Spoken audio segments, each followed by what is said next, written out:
hecho esa misma pregunta en este último tiempo a causa de toda la agitación social que existe en el ambiente. Pero muchos se han hecho esa pregunta a lo largo de toda la historia. ¿Fue efectivamente Jesús un personaje revolucionario? La verdad es que la palabra revolución implica un cambio social o político fundamental en la estructura de poder o en la organización de una comunidad.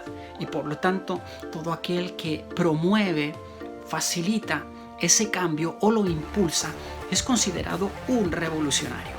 Pero desde el punto de vista gramatical, la palabra revolucionario tiene dos connotaciones. Y en base a esas connotaciones es que podemos llegar o no a definir si Jesús efectivamente fue o no un revolucionario.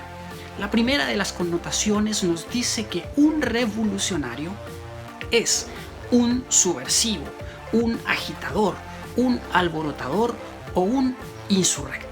Es decir, una especie de persona antisistema, un anárquico que va en contra de todo aquello que está establecido, que se niega a someterse al sistema y que trata de cambiar y de modificar ese sistema por la vía de la fuerza o por la vía violenta. Por eso se le considera subversivo, alborotador, agitador o insurrecto.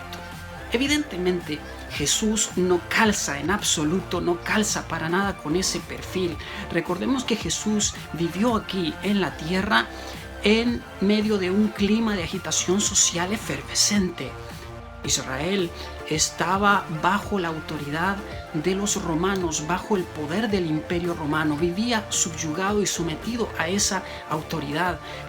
Cancelaban altísimos impuestos a los romanos, trabajaban para ellos en forma discriminada. Había muchas injusticias sociales en los tiempos de Jesús.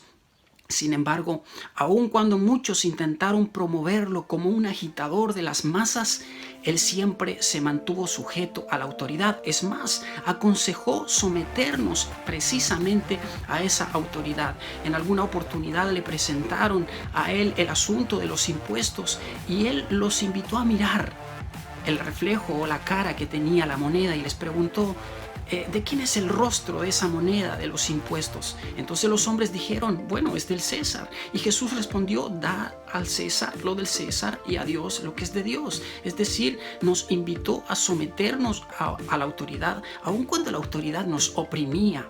Desde ese punto de vista no podría considerársele a Jesús un revolucionario en absoluto. No hizo absolutamente nada para modificar la situación social que era altamente injusta de sus propios compatriotas. Muy por el contrario, nos enseñó el sometimiento y vivió como un pacificador. Así es que Jesús, desde este punto de vista, no fue un revolucionario. Pero existe una segunda connotación de lo que significa ser revolucionario, de acuerdo a la Real Academia de la Lengua Española, y nos dice que un revolucionario es también un innovador, un renovador, un reformador, un modificador, un transformador y un creador.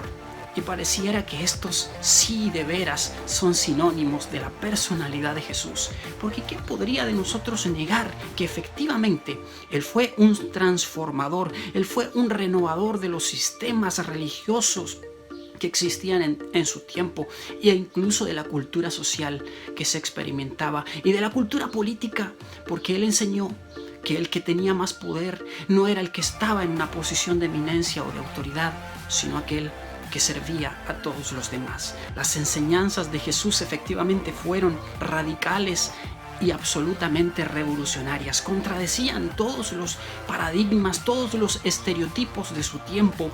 Jesús era el que se sentaba a comer con pecadores, con los paganos, el que abrazaba a prostitutas, el que se acercaba y tocaba a los leprosos, cuestión que le era prohibida desde el ámbito de la religiosidad. Desde ese punto de vista, Él rompió las normas, Él rompió las leyes, Él rompió los estereotipos para tratar de acercarnos, o en otras palabras, aterrizar entre nosotros el reino de Dios. Porque esa es la gran diferencia entre todos los revolucionarios que nosotros conocemos, ya sea de la Revolución Francesa, de la Revolución Bolchevique, de la Revolución Bolivariana o de la Revolución Cubana con el Che Guevara y todas esas cosas. La gran diferencia entre esos hombres que utilizaban la violencia para provocar los cambios sociales y políticos en el mundo, Jesús utilizaba el amor. El amor era su metralleta, el amor era su arma, su herramienta para combatir las injusticias, porque él sabía que los cambios sociales que este mundo necesita, que los cambios políticos que este mundo requiere, no se provocan con leyes, con normas, con instrucciones que emanan desde nuestra naturaleza humana, sino que él sabía que nosotros necesitamos un cambio profundo acá dentro en el corazón, porque si tu corazón no ha cambiado, no cambiará tampoco tu entorno. Entonces Jesús, como un buen revolucionario, cambió y transformó nuestra realidad interior, porque al cambiar nuestra vida interior podíamos afectar con el amor, con la justicia, con la misericordia y la verdad todo aquello que estaba a nuestro alrededor. ¿Fue Jesús un revolucionario? Saca tus propias conclusiones.